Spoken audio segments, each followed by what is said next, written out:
এখন আর ইচ্ছে করে না নিজে থেকে গিয়ে কারোর সাথে কথা বলতে। ইচ্ছে করে না ফেসবুক বা হোয়াটসঅ্যাপে গিয়ে হাই হ্যালো করতে। তাই বলে এই নয় যে খুব অ্যাটিটিউড। অ্যাকচুয়ালি চুপচাপ থাকতেই ভালো লাগে এখন। সারাদিন একা থাকলেও কাউকে ডিস্টার্ব করতে ইচ্ছে করে না। আসলে কি জানেন, একা বেঁচে থাকতে শিখে গেছি। কি জানেন, সময় আর আপনজন যখন একসাথে আঘাত দেয়, মানুষ তখন বাহির থেকে নয়, ভেতর থেকে পাথর হয়ে যায়।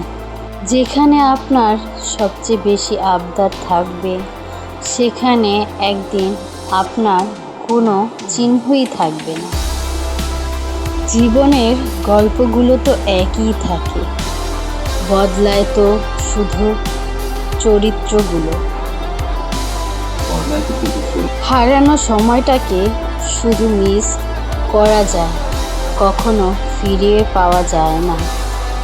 সবার দেওয়া দুঃখ আমি তোমাকে বলতাম, তোমার দেওয়া দুঃখ আমি কাকে বলবো। ছোট্ট একটা জীবন, কত কিছুই না ঘটে। একই আকাশের নিচে কেউ হাসে, কেউ বা কাঁদে। ধৈর্য ধরা শিখলাম, মানিয়ে নেওয়া শিখলাম, নিজেকে সান্ত্বনা দেওয়াও শিখে গেলাম। পারি না শুধু মিথ্যে অভিনয় করে মানুষের মন জোগাতে। আসলে কি জানেন, বেশি বিশ্বাস, বেশি আশা, ভরসা আর বেশি ভালোবাসা মানুষকে কষ্ট আর দুঃখ ছাড়া আর কিছুই দিতে পারে না। সব কিছু নিয়ে ভাবতে ভাবতে মানসিক রোগী হয়ে যাচ্ছে। তাই এখন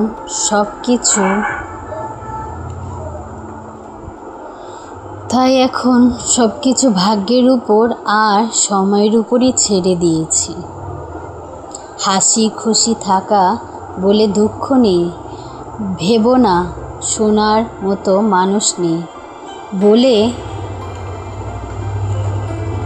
দুঃখ কাউকে বলি না। জীবনের এমন এক পর্যায়ে এসে পৌঁছে গিয়েছে, না পারছি কান্না করতে। আর যদি আয়নার মানুষের মুখ দেখা না গিয়ে তার মনটা দেখা যেত, তাহলে সব মানুষ তার মুখ সুন্দর না করে তার চরিত্রকে সুন্দর করত, মনকে সুন্দর করত, প্রতিযোগিতা করত না। মানুষ তো কত কিছুই বলে, কে কি বলল সেটা না ভেবে তুমি তোমার সৎ ইচ্ছে আর স্বপ্ন পূরণের জন্য যা করার দরকার তাই করো। সফলতা দিয়ে তাদের কথার জবাব দাও। আজকাল মানুষের সাথে মিশতে ভয় হয়। ওরা স্বার্থের জন্য আপন হয়, আবার স্বার্থেও শেষ হলে খুব সহজে রূপ বদলায়। চিন্তা ছেড়ে দাও, আল্লাহ তোমার জন্য উত্তম কিছু রেখেছেন।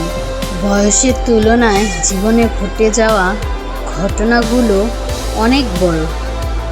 বয়সে হাসি খুশি চিন্তামুক্ত জীবন থাকার কথা ছিল, সে বয়সে ডিপ্রেশনে এর সাগরে ভাসি। নিজের কষ্টের কথা কাউকে না বুঝিয়ে নীরবে যন্ত্রণা ফলাও ভালো। হাসতে হাসতে যে মানুষগুলো অন্য মানুষকে অপমান করে, ছোট করে, তাদের থেকে নিজেকে দূরে রাখুন। এমন মানুষ নিয়ে জীবনে চলার চেয়ে একা থাকা হাজার গুণ ভালো। আমাকে কেউ আঘাত করলে উল্টো আঘাত আমি করতে পারি না, কারণ নিজের বিবেকের কাছে দায়বদ্ধ আমি। আমার বিবেক আমার কাছে অনেক দামি। তো ভালো থাকবেন সবাই। কথাগুলো যদি আপনাদের ভালো লেগে থাকে অবশ্যই আমাকে একটি শেয়ার দিয়ে কমেন্টে লিখবেন কেমন হয়েছে। ভালো লাগলে লাইক দিয়ে চ্যানেলটাকে সাবস্ক্রাইব করে আমার পাশেই থাকবেন। এরকম নিত্য নতুন আরও ভিডিও দেখতে সাপোর্ট করবেন সকলে। আমরা একে অপরকে সাপোর্ট করব, তাহলেই এগিয়ে যেতে পারবো। ধন্যবাদ সকলকে। ভালো থাকবেন সকলে। আসসালামু আলাইকুম।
Sitting in the basement apartment I rented with you,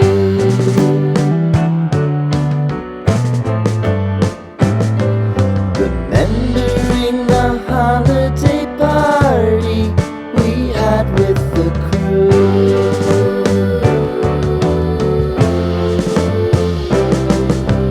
Romeo was roaming the garden,